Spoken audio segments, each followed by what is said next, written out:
Vídeo 9, medidas de dispersão para dados.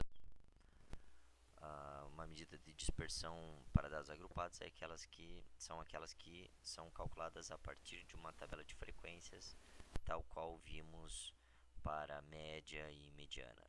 Calcularemos novamente variância, desvio padrão e coeficiente de variação. Lembrando que nós temos duas possibilidades, o parâmetro ou estimativa.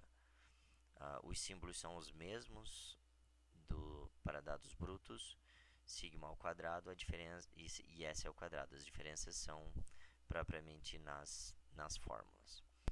As fórmulas de desvio padrão e coeficiente de variação são iguais para dados brutos e para dados.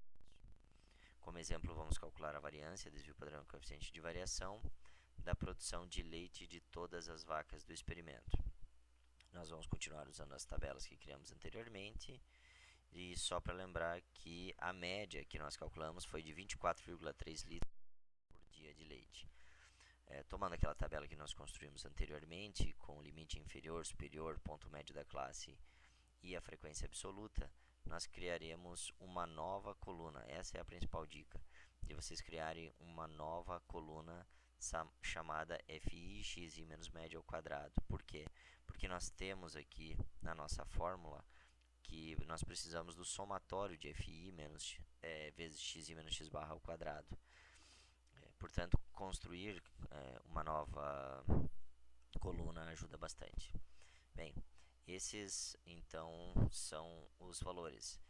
FI, então, pegamos da coluna FI, então da frequência absoluta, multiplicado pelo ponto médio da classe, então cada um dos pontos médios da classe, menos a média que nós já havíamos calculado anteriormente,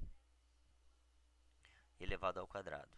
Fazendo essas contas, lembrando sempre, primeiro faz a diferença do ponto médio e a média, depois eleva ao quadrado e depois multiplica por 4, ou seja, nesse caso você vai fazer 12,5 menos 24,3, depois vai elevar ao quadrado e o resultado vai multiplicar por 4. Mas como nós precisamos do somatório, nós vamos fazer aqui então uma linha de total. Temos então o somatório de FI, xi menos x barra ao quadrado, e o somatório de FI. Substituindo na fórmula, nós temos então que a variância é 29,86 litros por dia ao quadrado. Como essa medida não tem muito significado, nós vamos tomar a raiz quadrada dela para determinar então o desvio padrão.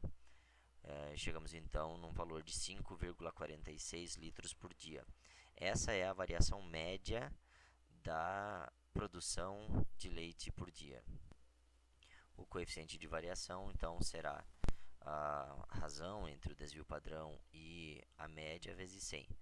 5,46, que é o desvio padrão, dividido por 24,3, que é a média, vezes 100. Isso dá 22,47%, o que me permite comparar essa variação com outras variáveis de diferentes unidades.